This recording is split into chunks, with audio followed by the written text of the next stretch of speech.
अस्सलाम वालेकुम, नमस्कार, जय हिंद दोस्तों। मैं शबनम शेख आज लाइव हूँ आप लोगों के सामने बिना किसी नोटिफिकेशन के। मैंने आज मॉर्निंग में मेरा मन किया कि मैं आज लाइव आऊंगी और मैं सचमुच लोगों से बात करना चाहती हूँ। वजह अरे यार, रोज ऐसे ऐसे सब्जेक्ट दिमाग खराब हो जाता है। लोग मुझसे पूछते हैं, शबनम जी आप अवेलेबल है आपके ऑफिस में, हम किसी को भेजना चाह रहे थे, भेजिए। भाई मैं डेली अवेलेबल हूँ। प्रॉब्लम ये है कि बाहर आके लाइव बैठ के बात करने की बिल्कुल ताकत बचती नहीं है। शाम के 6 बजने आने के दिन बिल्कुल समाप्त हो जाता है। वजह क्या है? रोज इतने क्रिटिकल केसेस, इतनी गंदगी। मुझे ऐसा लगता है डोमेस्टिक वायलेंस सिर्फ एक छोटा सा शब्द रह गया। बाहर साइलेंट साउंड करना जी, बाहर साइलेंट बोल।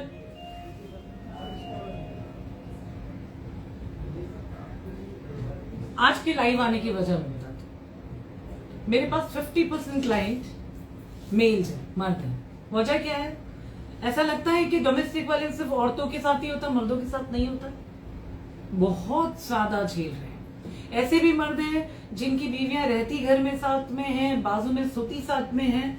जैसे ही पति घर के बाहर निकलता है वो बात किसी और से करती है। हाँ ठीक है, हमारा देश परमिशन देता है, हमारे देश का संविधान परमिशन देता है कि आपको जिसके साथ मन करता आप उसके साथ रिश्ता रख सकते हैं, संबंध रख सकते हैं। लेकिन क्या वो संबंध रखते वक्त आप जो टॉर्चर सहते हो वो टॉर्चर आपको सहना चाहिए? नहीं सहना चाहिए। आज ये लाइव आने की वजह, मुझे अभी एक बंदे ने कहा कि मैडम मैं पिछले 1.5 साल से आपके पास आना चाहता था। पिछले महीने में आया भी, यहाँ इतना सारा क्राउड देखा मेरे ऑफिस में कि वो चला गया। 1 महीना पहले आया था, आज वो फिर लौटा और आपकी बार आके कहता है कि मैं उसकी जिंदगी का लास्ट होप हूं, वरना वो सुसाइड कमिट कर लेगा। वजह क्या है? टॉर्चर इतना है। उसने किसी तरीके से अपनी बीवी के फोन को कंट्रोल किया, जो कि लीगली गलत है, यानी हैक करना गलत है। लेकिन वो उसके लिए करना जरूरी क्यों हो गया? उसकी बीवी उसके साथ रह के उसे टॉर्चर कर रही है। उसने अपने हस्बैंड के ऊपर एक क्रिमिनल एफआईआर बनाया, एक डीवी का केस फाइल कर दिया।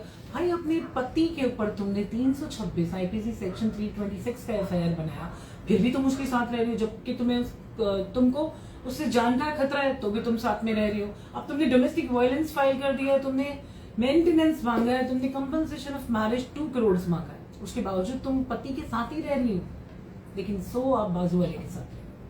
तो इन सूरतों पे आज का ये सब्जेक्ट लाइफ का ये है, डोमेस्टिक वायलेंस जरूरी नहीं है। डोमेस्टिक वायलेंस का मतलब ये नहीं कि जो पत्नियों के ऊपर होता है उसी को डोमेस्टिक वायलेंस कहते हैं। अगर तुम्हें कोई परेशान कर रहा है तो मेरा कॉल अभी भी पहला यही रहेगा कि गो इन कंप्लेंट। लड़का आके कहता है कि मैडम मेरी कंप्लेंट कोई पुलिस स्टेशन में लेता नहीं, तो आप लिख के मतलब उधर जाके कंप्लेंट देना क्यों चाहते हो? नहीं लेते हैं ना, आप रिटन कंप्लेंट भेजो, बाय पोस्ट भेजो। गवर्नमेंट का सिस्टम है स्पीड पोस्ट, वो गवर्नमेंट स्पीड पोस्ट है, आप उससे भेजो, लेकिन कंप्लेंट भेजो। आपका कंप्लेन लेना नहीं लेना ये पुलिस वाले के हाथ में नहीं है। अगर उसके हाथ में होता तो आपको लिख के दे देता कि मैं कंप्लेंट नहीं ले सकता हूँ। उसके हाथ में है आपका कंप्लेंट नहीं लेना है, लेकिन वो लेते ही नहीं है कंप्लेंट। वजह, मर्द जाते ही नहीं कंप्लेंट करने। बात करते करते बीवी कॉलर खींच लेती, 2 लाफे रख देती है। अब उसके ऊपर कंप्लेंट नहीं कर सकते, क्यों? क्योंकि बीवी के खिलाफ कंप्लेंट नहीं ले रहे पुलिस वाले। एक बंदा मेरे पास आके बैठ के बोलता, मैडम मैं एक वीडियो देखता था, मैं चला गया सहायता के लिए, मैं उनके पास गया, उन्होंने मेरा वीडियो बना के डाल दिया, मुझे मदद कुछ नहीं मिली। भाई वीडियो बना के डालने से मदद नहीं मिलती है। जब तक आप कानूनी कार्रवाई नहीं करोगे, आप लीगल एक्शन नहीं लोगे, आप जब तक जाकर अपने ऊपर होने वाले वायलेंस के खिलाफ कंप्लेंट नहीं करोगे, तो कोई आपकी मदद नहीं करेगा। स्पेशल कॉल आज ये पूरा का पूरा वीडियो मर्दों के लिए था। दूसरा, let me be very honest, जिन माओं ने अपने बेटों को ये समझ के पाला है कि उनके वो एटीएम की ट्रम्प कार्ड है, वो कभी भी कैश कर सकती है, वो माएं खुद भी रो रही हैं। उनके बेटों ने जिन औरतों से शादी की और वो लड़कियां भी रो रही हैं। वजह, वो माएं जो अपने बेटों को अपनी बेटियों से ज्यादा इंपॉर्टेंस देती है, अपनी बेटों को बेटियों से ज्यादा प्यार करती है ना, वो माएं हमेशा रोती है। वजह क्या है? आपको अपने बेटे इतने प्यारे हो जाते हैं कि आज की जनरेशन में मेरे पास में जितने फैमिली डिस्प्यूट और आप बोलो प्रॉपर्टी राइट्स के जितने केस आते हैं, उसमें मेजॉरिटी माएं जो है बेटों का साथ दे रही हैं। बेटे मार रहे हैं, दारू पी के मार रहे हैं, नशा करके मार रहे हैं, गाली दे रहे हैं, रोज का खर्चा ले रहे हैं, सब कुछ कर रहे हैं बेटे, लेकिन फिर भी माओ को बेटे चाहिए। तो प्लीज अपनी सोच को, अपनी गंदगी को साफ करो कि जब तकलीफ होती है, तुम बीमार पड़ते तो भाग के बेटियां आती हैं, जब तुम बिस्तर पे पड़ो तुम्हारा देखने वाला कोई नहीं होता तो बेटियां आती। लेकिन तुमने बेटों को इतनी क्रेडिट दे दिए हैं। मैं आज की जनरेशन में जो औरतें पागल है अपने बेटों की मोह माया में, अपने बेटों की प्यार में जो पागल है, वो आज खुद मार खा रहे हैं। मेरे पास हाल ही में एक केस है जिसमें एक बेटा अपनी माँ को मारता है। उसकी माँ ने इत्तेफाकन एक वॉइस रिकॉर्डर चालू रखा था और उस वक्त उनका पूरा झगड़ा हुआ है। मतलब आप समझो, एक ऐसी सिचुएशन आती है कि आपने बेटे की शादी करा दी, आपने एक लड़की उसकी लाइफ में ये समझ के लाके दे दी कि मेरा बेटा नशा करता, वो नशा छोड़ देगा, वो सुधर जाएगा, ये लड़की उसकी लाइफ को चेंज कर देगी। अब वो लड़की एक नया एडिक्शन बन गई लड़के का, वो लड़की एक नया एडिक्शन बन गई कि वो लड़की के लिए माँ को मारना शुरू कर दिया। तो मैं उन सारी माओं को कहूंगी कि आपके अगर बेटे मारें, आपके बेटे गाली दें, आपकी बेटियां गाली दें या आपके बहू करे, आपका कोई भी आपको तकलीफ देता है, तो आप प्लीज नजदीकी पुलिस स्टेशन जाइए, कंप्लेंट कीजिए। आपका बेटा सिर्फ आपने उसको जन्म दिया है करके वो आपको मारेगा। और हाँ, ये जो बच्चे समझते हैं कि मेरे माँ बाप की प्रॉपर्टी, मुझे इसमें हक चाहिए, तो आप वो हक मांगने से पहले वो माँ बाप को तुमने कितना कमा के दिया, उनकी कितनी खिदमत की, कितना माँ बाप के लिए केयर किया, माँ बाप बीमार पड़े तुमने कितना माँ बाप को मेडिसिन के लिए पैसा दिया, वो सब कुछ कैलकुलेट करके देखना कि तुम्हारी खुद की क्या बोलते हैं क्षमता, यानी हिंदी में बोले तो औकात किधर है कि वो घर पे तुम हक जताओ जो तुम्हारे माँ बाप का है। तो पहले बनाओ, कोशिश करो माँ बाप को सपोर्ट करने की, बाद में जाओ हक मांगने। मैं उन सारे नामकूल और बोलते हैं ना गंदी सोच वाले बच्चों को कहूंगी, चाहे वो बेटियां हो या बेटे हो, कि तुम्हें हक तो चाहिए माँ बाप की प्रॉपर्टी, लेकिन तुम्हें करना कुछ नहीं है। तो पहले कुछ करने के लायक बनो। और शादी के ऊपर आज आखिरी जाते जाते थर्ड पॉइंट जो मैं बोलना चाहती हूँ, लड़का हो या लड़की हो, शादी आप तब करो जब तुम्हारी खुद की कैपेसिटी हो जाए कि तुम खुद का खर्चा उठा सको। मर्द है तो, लड़की भी है तो, लड़की है तो आप समझो आप खुद उठ के खुद के बलबूते पे खुद का खाना पीना पका लेती हो, नहा लेती हो, रेडी हो जाओ, खुद के बलबूते पे, हाँ सब कुछ खुद कर लेती हो। खुद की कैपेसिटी है कि मैं सस्टेनेबल हूं, मैं सरवाइव कर सकती हूँ, तभी आप एक किसी को अपनी लाइफ का पार्टनर बनाना। जाके या तो किसी घर पे बर्डन बनना नहीं, और कुछ खुद भी ऐसे नहीं जाना जो जाके वहां पे अपने घर वालों को भी गाली पड़वाओ, क्योंकि शादी एक कमिटमेंट है। अभी मैंने ये भी देखा कुछ केस में, एक लड़की मेरे पास आई थी, पिछले साल का बात है, वो आई और आके बोलती मेरे घर वाले ससुराल वाले मुझे बोलते हैं तूने बर्तन नहीं धोया, तो बोलती मैं ग्रेजुएशन करके बर्तन धोऊंगी। तो मेरी भाई तो फिर शादी करने से पहले टर्म्स कंडीशन बिठा लेना था ना, कि आपको करना क्या क्या है, आप अपना बच्चा खुद पैदा करोगे कि वो भी पति को बोलोगे वो तेरे पेट से पैदा होना चाहिए, ग्रेजुएशन करके बच्चा मैं मेरे पेट से पैदा करूंगा। देखो शादी एक बड़ा डिसीजन है, आप तब लो जब आपकी कैपेसिटी हो, हस्बैंड वाइफ दोनों कैपेबल हो, दोनों साथ में मिलकर चलने के लायक हो, एक परिवार चालू करने के लायक हो, शुरू करने के लायक हो, तो शादी करना। Come out of dowry. आज भी लड़कों को लगता है कि शादी करने के लिए मुझे इतना पैसा मिलेगा तो मैं करूंगा, देश का कानून सख्त हो गया है, तो सुधारने की कोशिश करो।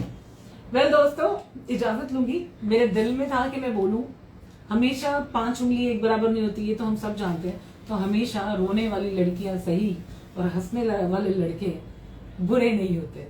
तो शबनम जी, क्या आने वाले दिन में आप क्या मर्दों के लिए महिला आयोग की डिमांड करने वाली केंद्र सरकार से, कि जैसे औरतों के लिए महिला आयोग बनाया है वैसा पुरुषों के लिए भी एक पुरुष आयोग बनाया जाए ना? मैं तो सचमुच अपील करूंगी, मेंस डिफेंस सिस्टम, सुनो साहिल नाम ध्यान से, मेंस डिफेंस सिस्टम।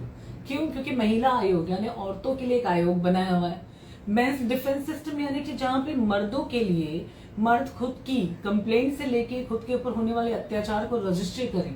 तो मेरी अपील वाकई में सरकार से है कि एक मेंस डिफेंस सिस्टम बने जहां पे इन्वेस्टिगेशन है ना निष्पक्ष हो। वजह क्या है कि जितनी भी लड़कियां रोती हैं, मैंने ऑब्जर्व किया है, उसमें से लगभग 60-70% लड़कियां झूठ बोल रही होती हैं। तो साल में वैसा हुआ भी नहीं होता जैसा वो बोलती है, क्योंकि इन्होंने सोच लिया। तो देखा नहीं आज की वही अर्जी में क्या लगाया, बोले सबसे खतरनाक सेक्शन जो होता वो लगाना था, तो क्या लगा दिया, गैंग रेप लगा दिया। तो सोचो, दिमाग अपना लगाओ। मर्दों को एक ही एडवाइस होगी, बहुत बुरी बुरी स्टेज पे लड़के आज गुजर रहे हैं, जो थोड़े मेच्योर होते हैं वो संभल जाते हैं, जो मेच्योर नहीं होते वो कुछ ना कुछ कर जाते हैं। शबनम जी, आपको नहीं लग रहा है कि औरतों को जो कानूनी अधिकार मिला है उसका गलत तरीके का इस्तेमाल औरतें उनके मर्दों पे, बॉयफ्रेंड पे, सास ससुर पे कर रही हैं? आप जब भी किसी भी औरत से डील कर रहे हैं और आपको लगता है कि वो तुम्हारे साथ कुछ गलत करने वाली है, तो मैं फिर कहूंगी कि हमारे देश का संविधान बहुत अच्छा है, आप इसको समझो, पढ़ो। बाबा साहब अम्बेडकर ने कहीं भी ये लिखा है क्या? आप मर्द हो, आपके ऊपर होने वाले अनजस्टिस को जाके आप रजिस्टर मत करो। अगर औरतें गलत फायदा उठा रही है तो फायदा उठाने का मौका भी तो तुम दे रहे हो। जब तक वो जाके तुम्हारे खिलाफ कंप्लेंट करके तुम्हारी बैंड बजाने खड़ी नहीं हो जाए, तुम्हारा प्यार का वो भूत उतरता नहीं है। जब पहली बार तुम्हें लगा कि मेरी बीवी का अफेयर किसी के साथ है, मेरी बीवी मुझे चीट कर रही है, मेरी बीवी मुझे हर्ट कर रही है, फाइनेंशियल हर्ट कर रही है, प्रैक्टिकल हर्ट कर रही है, इमोशनल हर्ट कर रही है, आपने उसको कंप्लेन क्यों नहीं किया? आपको ये पता है डोमेस्टिक वायलेंस CRPC 125 जो मेंटेनेंस था, ये सिर्फ औरतें फाइल करती थी। कितने केसेस में ऐसे बताओ डोमेस्टिक वायलेंस जो मर्दों ने फाइल किए अपनी बीवी के खिलाफ, क्योंकि उनकी बीवी अनजस्टिस कर रही थी घर के अंदर, और तुम देखो जजमेंट उनकी फेवर में आया है। जजमेंट उनके फेवर में आया तो तुम एक्चुअली जब तक मांगोगे नहीं, पैदा हुआ बच्चा भी जब तक मुंह बोलते ना रोता नहीं तो माँ दूध देती नहीं है, तो तुम कानून हो या हक हो, तुम जब तक मांगोगे नहीं तो मिलेगा नहीं। तो दोस्तों, आपको जब भी लगे आप मुझसे मिलना चाहते हैं, मुझसे बात करना चाहते हैं, तो help care foundation seriously always work for you. So Monday to Saturday we are available 3 to 6, और नंबर्स आपको पता है। थोड़ी तो मुसीबत होनी चाहिए, थोड़ी तो मुश्किल होनी चाहिए मुझ तक पहुंचने की, आसानी से तो हर कोई पहुंच पाएगा। जब आपको लगे कि तकलीफ में हो तो हमें याद करो, we are always available for you. With all your love I will take a leave. Love you दोस्तों, जय हिंद।